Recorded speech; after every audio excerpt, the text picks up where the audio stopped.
And welcome back to Let's Play Super Mario 3D World. Last time we made it to the end of World 6, collecting all the green stars and stamps as per usual, and this stage is actually giving me a lot of problems. This is the third attempt at recording this stage, not gonna lie. The reason is because it requires a lot of foresight. You kind of need to know what you're doing in advance if you want to get everything in one run. And normally I wouldn't be concerned about getting everything in one run, except this stage is long and slow, because it is not a scroller once again. It's one of these that are at a really terrible angle. Like, I do not like this camera angle, because it makes it hard to line up things. You know, with the cannons, it wasn't that big of a deal because you have a lot of cannons. You can fire an unlimited amount of times, so it doesn't affect anything. This is actually a big deal, though, to me because, you know, you have a very limited amount of bombs to work with, so if you actually mess up too many times, there are some cases where you can't do things over. So try to be as precise as possible. I think I took out the fire, bro. I'm a little confused. Shoot. I think I need the Bob-omb here, because otherwise I have no idea where the next green star could be. But there's a block right there. I hit it off screen because it was about to detonate. So that's number 2.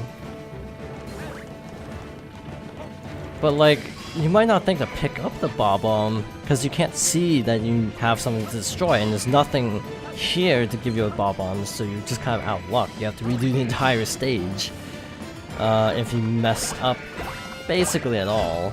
So, not really crazy about that. Also, the Hammer Bros jumping around, they can easily catch you off guard. Oh boy, also, the control mechanics make this scarier than it should be, because you have to worry about the sort of 8-way directionals. That's the stamp. But again, it's an 8-way directional, it's not a full 360 movement, because it's designed to also be played with a D-pad for multiplayer. Assuming you can't shell out money for 6 Pro controllers, that is. But it does make some of the isometric stuff a little bit harder, because it's hard to see where you're supposed to actually be jumping. And sometimes you try to walk towards something, and then, oh, you can't technically push that direction, and it ends up being a little bit scary. In any case, we are done with World 6. Or are we, actually? There's still one more enemy stage.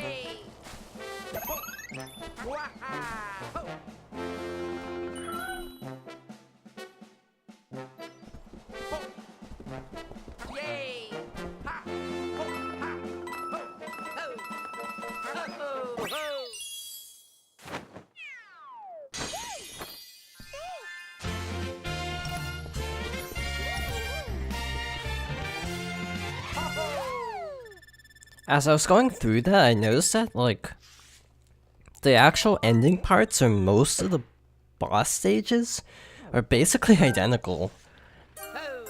Like, you beat the boss, you warp to this area, you have to kind of go right, then up a path, and then, yeah, they're all kind of the same.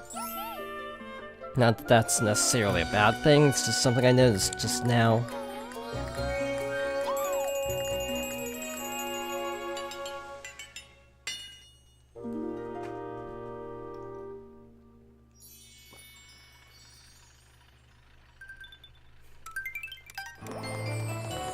And away we go to our next world.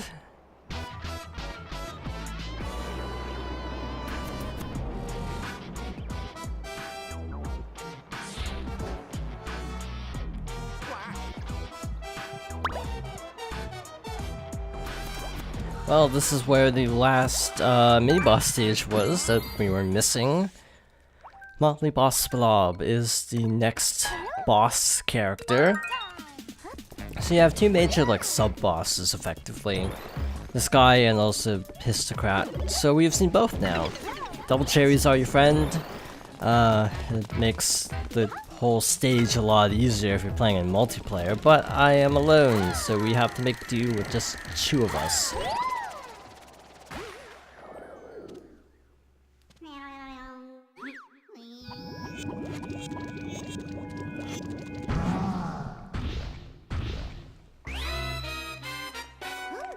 And here we go, fighting the next boss. So he splits apart, and then you just have to kind of jump on his head. This is why the clones help, because they give you more chances to hit him, I suppose.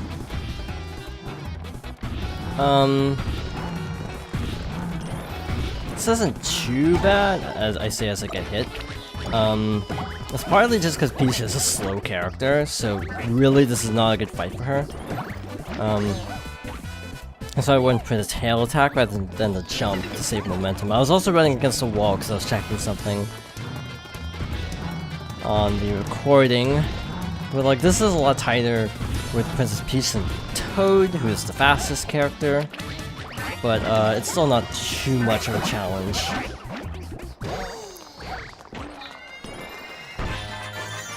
It makes collecting the coins a lot easier having more of you.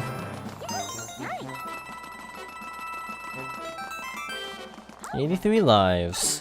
So I think to get a star in the file select screen, you actually need a 999 lives, or I think it's actually a crown lives, which is more like 1,000 something. So yeah, we're a ways off technically towards 100%, but again, this isn't a true 100% because that's ridiculous. This game's true 100% is terrible, so we're not gonna go for that.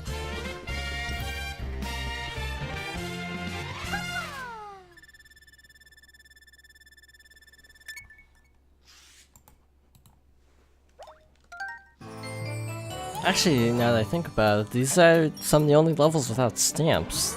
The little boss stages.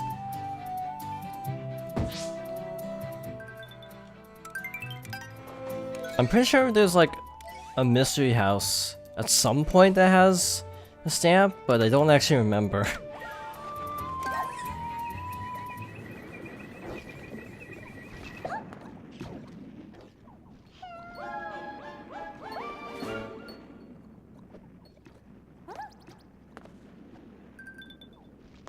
So World 6 is a bit of a transition visually. Actually, this is actually a good level for Toad, I think. Actually, no, it's a bad level for Toad, because it's platform heavy, and his jump is really not sufficient for some of this. But we'll make the best of it.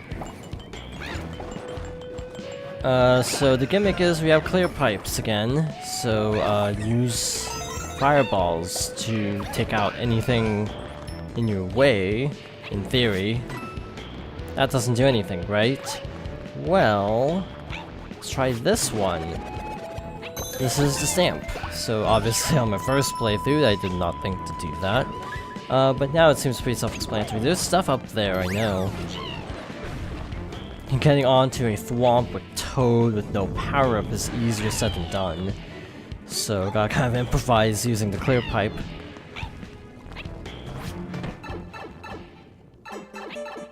And a little green star bonus with the flip switches. Oh boy, yeah, that's a little bit scary. Trying to time all that stuff. But these are cool levels with all the little moving parts that you have to kind of keep track of. It's very Breath of the Wild, actually. That's the first thing that comes to mind. The shrines, I want to say. Very much like a shrine stage. I don't know if I can make this jump. I'm a little bit scared to try. I'm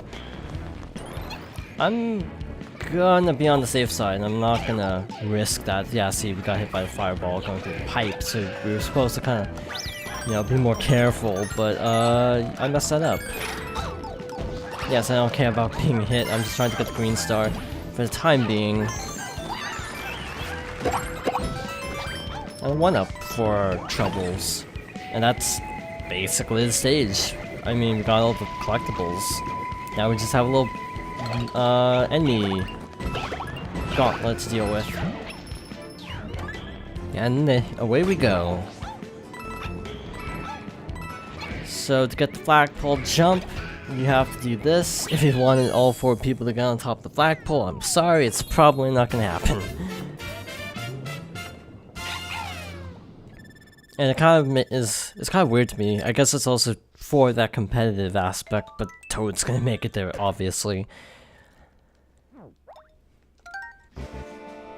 He is the fastest on the ground, so I do feel like Toad would, by default, get the flagpole on the stage if you are playing 4-player. I mean, if you are using Toad as well, if you're playing 4-player but not using Toad. I'm actually trying to remember something about the stage. Do we need a fire flower for this one? Because I feel like we need a fire flower for this one.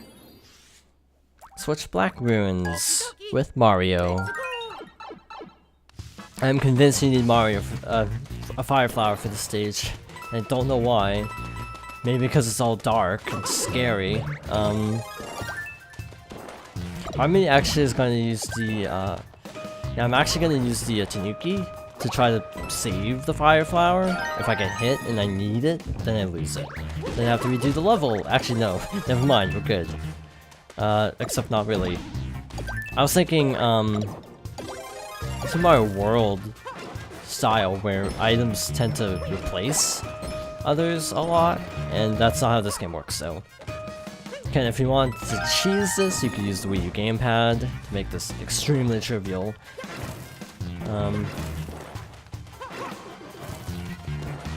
Being a little bit on the cautious side, because I think you do need to light those.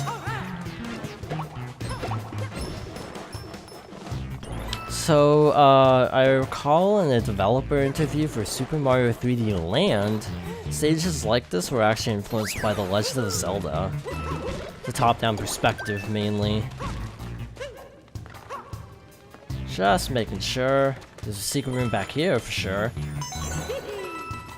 I'm a little bit worried. I feel like I missed the stamp. But, just to demonstrate, actually, I'm gonna take out that guy first. So I can stand and deal with this really easily. Sometimes I forget to do that. It really does make it a lot easier, but again, it kind of trivializes the game, so I don't really like doing that too much. But I just wanted to demonstrate that that is an option. I've sworn there's some point where you have to jump on top of blocks, but that also might be 3D Land. I'm skeptical, clearly. Very skeptical. What's over here? Coins. Does that seem worthwhile to you? Well, if that isn't worthwhile, at least you get a stamp out of it for your curiosity. I do like how, even though these are small levels, they do reward your curiosity. In a way that you would want out of a Mario game. Oh. I accidentally activated some of those. Also, the long jump feels really unreliable in this game. So if you see me kind of hesitating with the long jump, it is because I don't trust it. This is a really tiny platform to do a spin jump on, but we managed somehow.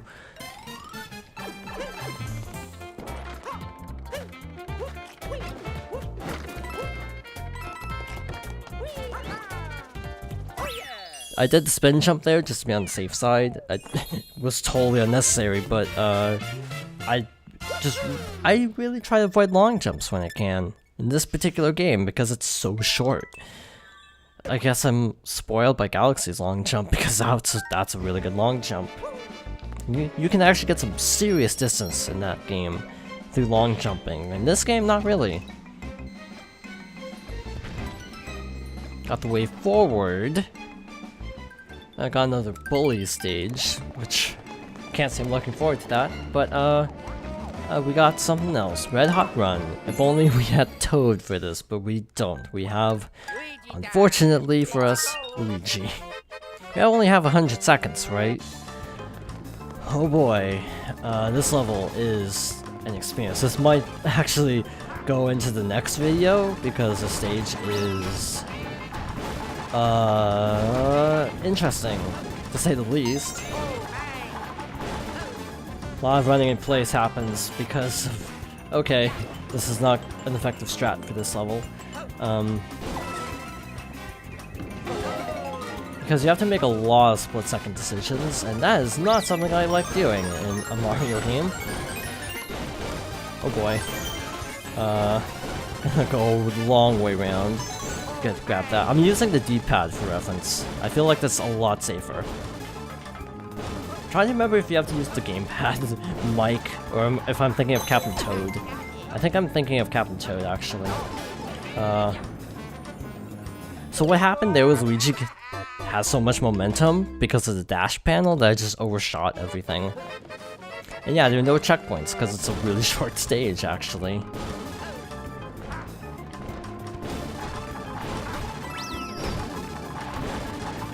It's a cool idea, but yeah, it's extremely stressful. Now, at least I know where everything is, so that makes it a little bit easier. I actually would not be against recommending breaking this down into a couple runs, so you don't have to collect everything in one go. And it's also a short stage, so it wouldn't be too much of a hassle replaying it, but it's... Oh, now we have a problem, because I can't actually see where I'm going. The camera couldn't keep up there, so I couldn't actually see when to turn.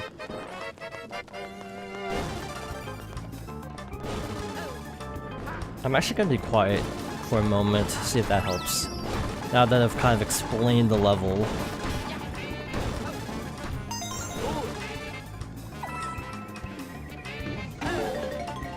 Okay, so we made it to this phase pretty swiftly. Actually, I forgot to talk about something. If you're feeling gutsy, I think you can actually ground pound to stop, but I'm gonna try here. Yeah, you can actually ground pound to, I think, momentarily stop, which is something I'd probably advise that you attempt. Depth perception, I thought I was further back than I was. I thought I could make that platform cycle. Okay, one more attempt, and if not, we will resume with this level in the next video. But yeah, we have enough for one more attempt, time-wise. Yeah, I took a hit on purpose. I'm gonna use power-up next time, just to have an extra hit. Because with dash panels, it's definitely a problem, because you can't really stop to use a power-up, so just being on the safe side.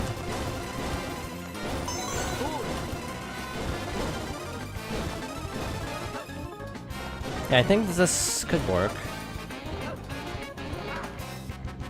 Or not, because I was misaligned with the platform. So we will resume this stage in the next part. So thank you for watching, and I hope you join me next time for more Super Mario 3D Land. 3D World, actually.